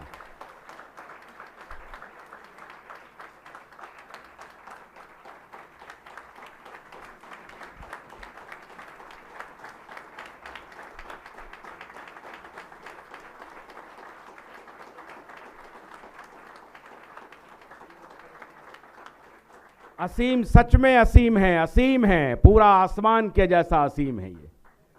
और आज जब ये बोलेंगे तो पूरी दुनिया सुनेगी इनको, जैसा डॉक्टर पीटर मिकॉला ने आपको सुनाया, उसके बाद जॉन लीक को भी आप सुनेंगे। असली थ्रिलर देखेंगे आप, सुनेंगे। लेकिन एक बार फिर से तालियों की गड़गड़ाहट से स्वागत कीजिए असीम मल्होत्रा का। और हम तो किन शब्दों, मेरे पास we do not have any words for you doctor Asim. We all Indian welcome you as Indian. You are our hero. Thank you very much, Doctor. Please come.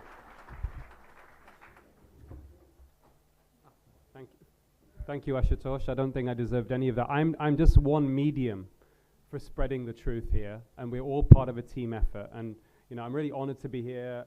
I'm standing on the shoulders of giants. Peter McCullough has been at this from the beginning. I've come in a bit later. But really, ultimately, if we're going to win this battle, it's going to take a team effort. So we're all working together to be mediums to spread the truth, and that's what we're here for.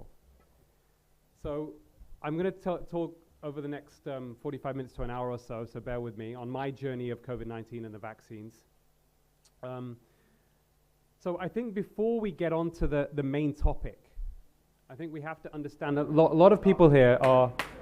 A lot of people here are part of an echo chamber, if you like, right? A lot of us are already kind of converted, if you like, to the more truthful message. But the real challenge we have is how do we break through that message to people who are not already on our side, if you like, who are not open or haven't been exposed to the truthful message. So there are three psychological phenomena I think we need to understand and appreciate if we are going to break through. The first one is a willful blindness. So that is when and we're all capable of this, by the way, in different circumstances. So this is when human beings turn a blind eye to the truth in order to feel safe, in order to protect prestige, avoid conflict, and reduce anxiety.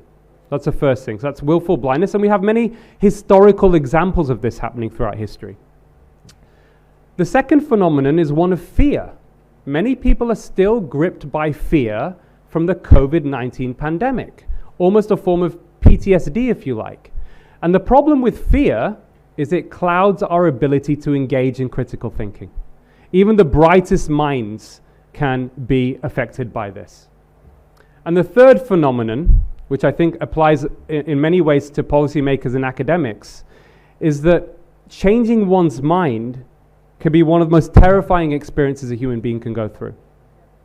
The Canadian-American economist John Kenneth Galbraith said that faced with the choice between changing one's mind and proving there's no reason to do so, almost everybody gets busy on the proof. But accepting and understanding these facts, I think, allows people and opens them up to maybe being more, in terms of the way we communicate it, but also in terms of the way they receive. And of course, the late, great Stephen Hawking actually said, in fact, this is actually an evolution. This is a thought of the Buddha. I'm a big follower of the Buddha in recent years. I've become very spiritual. What's worse than ignorance? The illusion of knowledge.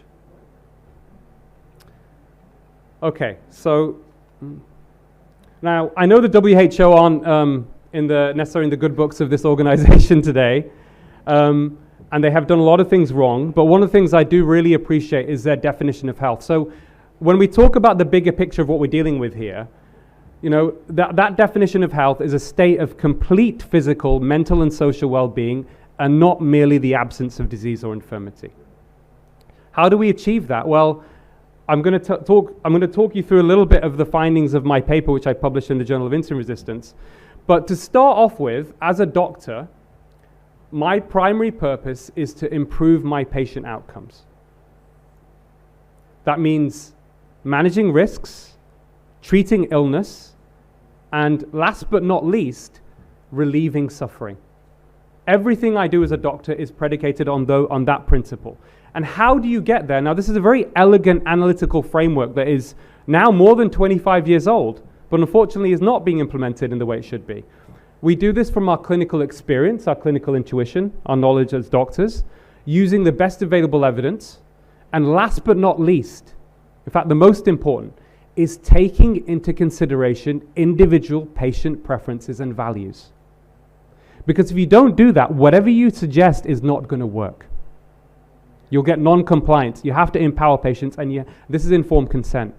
So the problem is this. Evidence-based medicine has become an illusion. Evidence-based medicine has been hijacked by very powerful vested interests, and as a result, we have a complete healthcare system failure, and I would say a pandemic of misinformed doctors and misinformed and unwittingly harmed patients, based upon a number of factors. I'm an evidence-based guy. I love mathematics. I love numbers. I'm a root cause analysis guy. So let's go through these, right? What are the problems with the best available evidence? Because if a doctor is making clinical decisions on commercially biased or corrupted information, at best it's going to do suboptimal outcomes for our patients, and at worst it's going to do harm, and that's where we're at. So what are these factors? Well, biased funding of research. That's research that's funded because it's likely to be profitable, not beneficial for patients. Biased reporting in medical journals, biased patient pamphlets, biased reporting in the media, we'll come on to that later. Commercial conflicts of interest, defensive medicine, and last but not least, medical curricula that fail to teach doctors how to comprehend and communicate health statistics. Without understanding the numbers involved,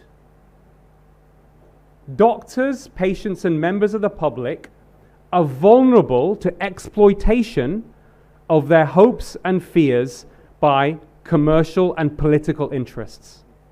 So let's break down the numbers. That's so important. Let's break it down in a way that people can understand. So John Ioannidis I describe as a Stephen Hawking-like figure in medicine. He's a professor of medicine and epidemiology and statistics at the University of Stanford. He's the most cited medical scientist in the world. And in this paper in 2017, which is called How to Survive Medical Misinformation Mess, he describes that 30 to 50% of all healthcare activity in the United States brings no benefit to the patients, and that most doctors are unaware of all of the poor quality research that contributes to overuse of medications, underuse of safer, cheaper options, and even lifestyle interventions, waste, missed opportunities for right care, and avoidable adverse events. And these are the main factors behind it, right? So this is an important thing that people need to understand. Everybody needs to know this. Much published research is not reliable, offers no benefit to patients, and is not useful to decision makers. Most healthcare professionals are not aware of this problem. Most doctors don't know these failings in the system that contribute to their clinical decision making. They then lack the necessary skills to evaluate the reliability and usefulness of medical science. And then last but not least, again, patients and families then lack relevant, accurate medical evidence and skilled guidance at the time of medical decision making. Now, ignorance of this problem, even at the highest levels of academic and clinical leadership, is profound. Peter mentioned earlier, referenced the former director of the CDC, Rochelle Walensky, who said that her optimism from the vaccine, COVID-19 vaccine, came from CNN. The CNN news report, where her optimism came, was almost verbatim reproduction of Pfizer's press release. Think about that. My own experience, I gave a talk last year at the British Medical Association conference at one of their meetings. One of the attendees was the chair of the British Medical Association, Dr. Chan Nagpal. He was shocked and couldn't believe when I told him that our regulator in the UK, our medical regulator, gets most of its funding from pharma. He didn't know that. When I spoke to him, when I was campaigning to overturn vaccine mandates for healthcare staff, I spent 2 hours, a very open guy, he said to me, Asim, and from everyone I've spoken to, including people like the chief medical officer and health policy makers, he said, nobody appears to have critically appraised the evidence as well as you have. Most of these people are getting their information from the BBC. Now, another thing that John Ioannidis in his he is a great mathematician, he's a statistician. One of his calculations, he wrote this paper in PLOS One in 2001. It said why most published research findings are false. In other words, certainly when there is commercial interest involved, those publications, which is most of drug industry sponsored research, the conclusions exaggerate the safety and benefit of their interventions, okay? And he says the greater the financial or other interests and prejudices in a scientific field, the less likely the research findings are to be true. So I've been campaigning on this for many, many years, issue. I spoke in the European Parliament 2018, and I made some clear, some very key points there. I think that people, again, need to appreciate when we look at the root cause of the problem. The pharmaceutical industry have a legal obligation to produce profit for their shareholders. They do not have a legal requirement to give you the best treatment. But the real scandals are these. The regulators fail to prevent misconduct by industry, and that doctors, academic institutions, and medical journals that have a responsibility to patients and scientific integrity collude with industry for financial gain. And I said the situation has become so dire that honest doctors can no longer practice honest medicine. Now let's give you some brief history of the pharmaceutical industry, because that's where we're going here in terms of root cause of the problem. So there's extensive research and evidence on fraud committed by the pharmaceutical industry. Most of the top 10 drug companies, certainly between 2009 and 2014, were found to have committed fraud in the United States, totaling about $14 billion in fines for illegal marketing of drugs, hiding data on harms, manipulation of results, for example.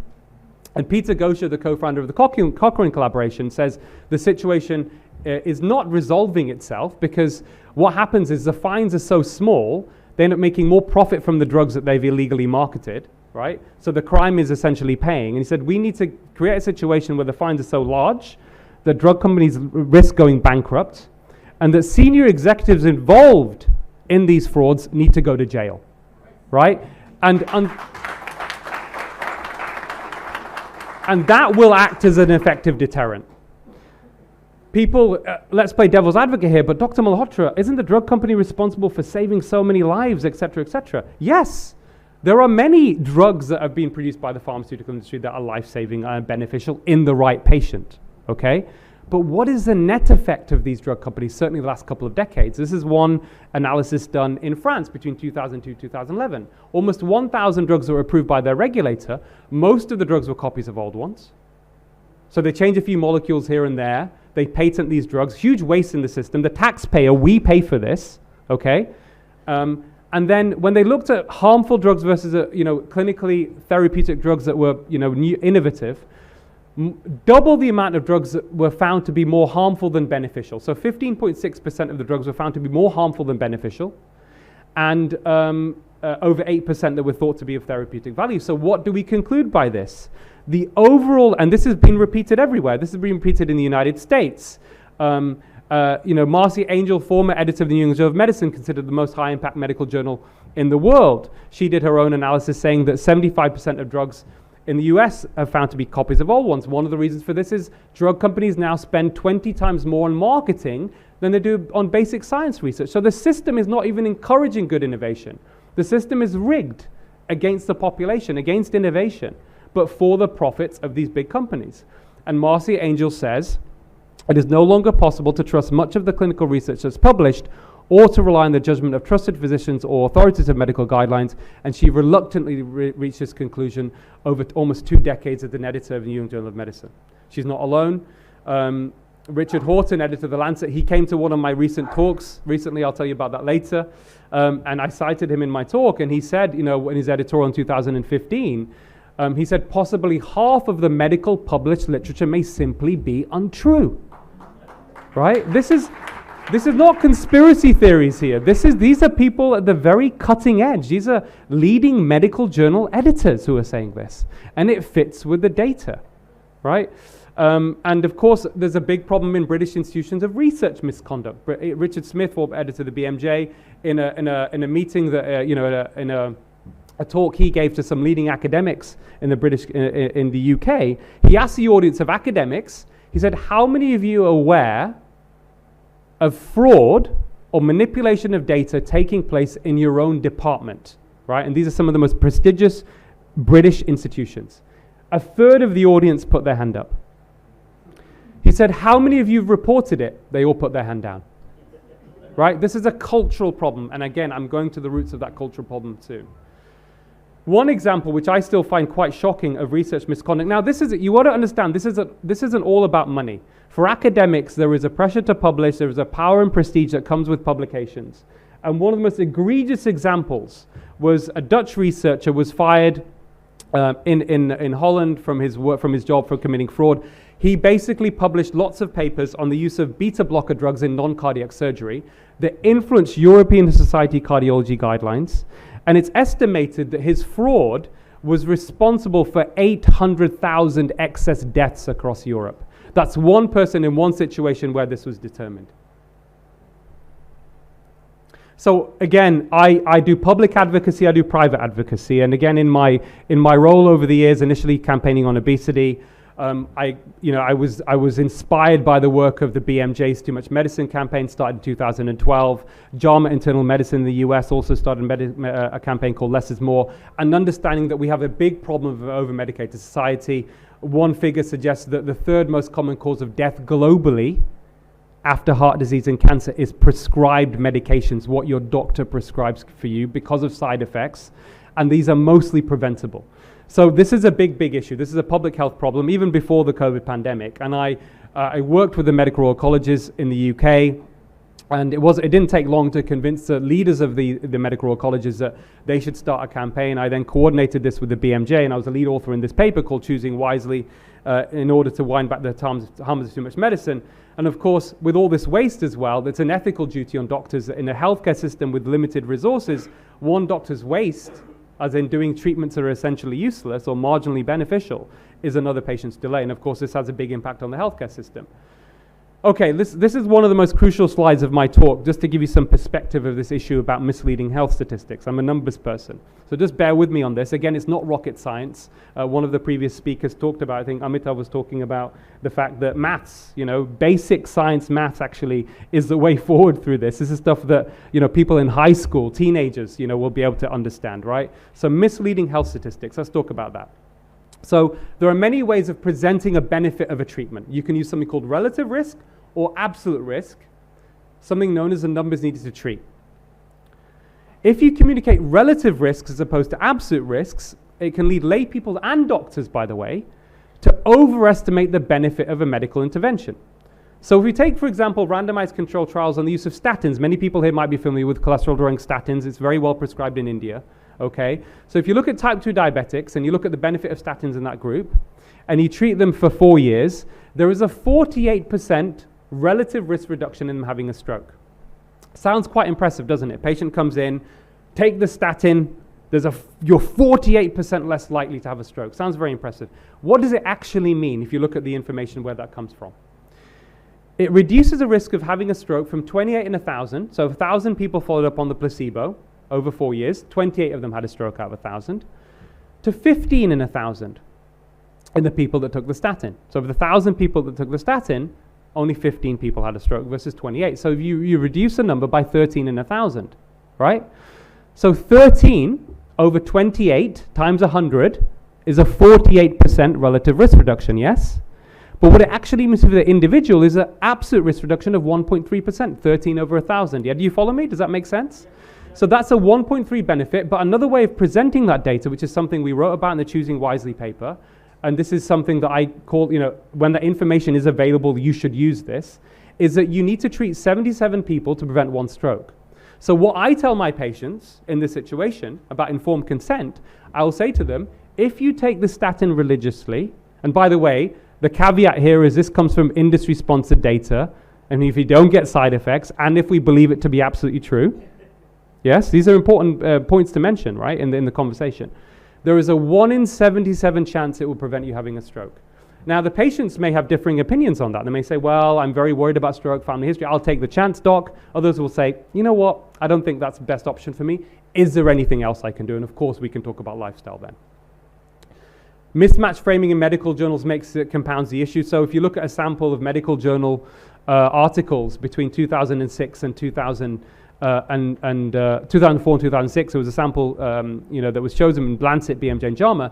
A third of those articles use mismatch framing. In other words, when these trials were reported in the journal, the benefits were presented as relative risk and the harms as absolute risk. I mean, this is just ridiculous. It's absolutely shocking. right? Surprise, surprise, obviously all of those articles were publications designed and sponsored by pharma. Yeah, this is marketing. This is not science. This is not medical truth. This is not transparent communication. This is not informed consent. This is marketing. Now, don't just take my word for it. We talk about the WHO, and I think they do a lot of good things, and we're going to talk about WHO and their problems shortly. But Gerd Gigerenzer, who I met, he was, at the time, he was considered the world-leading researcher on health and statistical literacy in the Max Planck Institute, where Einstein was also a student and teacher. And he said in a WHO bulletin 2009, you can look this up, it's free online. It is an ethical imperative that every doctor and patient understand the difference between absolute and relative risks to protect patients against unnecessary anxiety and manipulation. In other words, I could say, in my opinion, if that information is available, it is unethical for doctors just to give the presentation to the patient in relative risks and not absolute risk terms.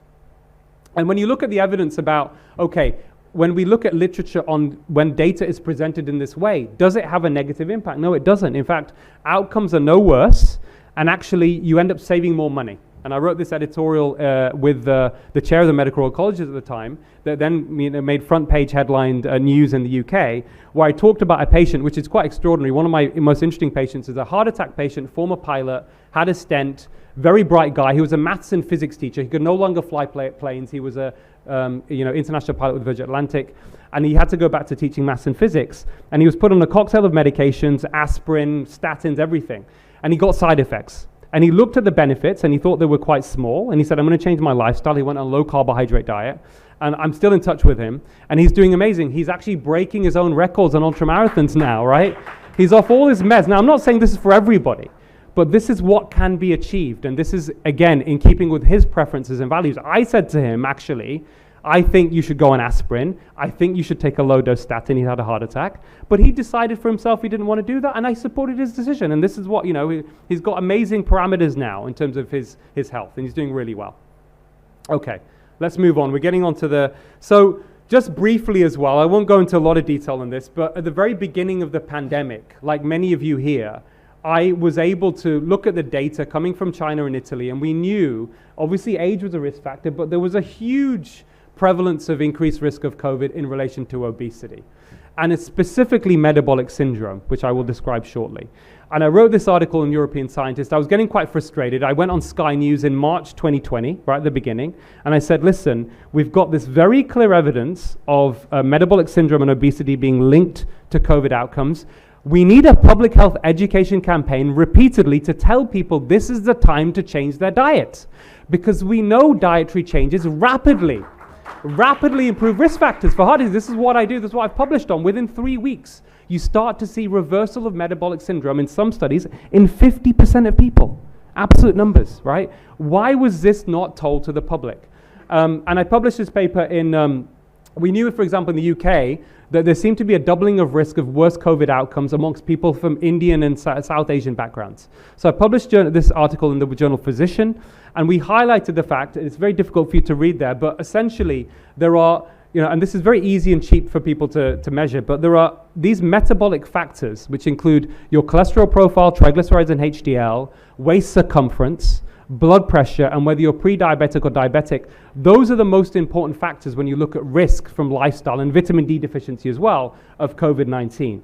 And the point here is the only intervention that really has an impact on this rapidly is lifestyle. In fact, you can reverse these metabolic syndrome or improve them within, again, just from dietary changes. And just coming back, I know we've mentioned it earlier, just give some people some perspective here. We had a doubling of risk of COVID-19 from obesity, but if you have metabolic syndrome, it's 4 to 5 fold increased risk. And why that's important in India is because India don't have an obesity problem as much as we have in the UK and the US, but we have a big problem with metabolic syndrome because Indians at lower levels of body fat have the same metabolic problems that people with obesity get. Right? So we need to look at the metabolic risk factors. And one of the things that you can do, which anybody can do, is a very simple test, right, which will give you a good crude idea about whether you've got metabolic syndrome or you're heading there, is your waist circumference and looking at your height. So you want your waist circumference to be less than half your height. So say, for example, you're 170 centimeters in terms of your height. You want your waist circumference to be less than 85. Yeah, 85 times 2 is 170, yeah? So that's what you want, and if you are there, then you're likely going to be in a better position. And again, this is very straightforward and very easy, very cheap test. A tape measure, anybody can use. And again, just coming back to this on a broader level, because I've been involved in this for many years, looking at the prevention and potential reversal of heart disease, again, it comes back to something called insulin resistance, and again,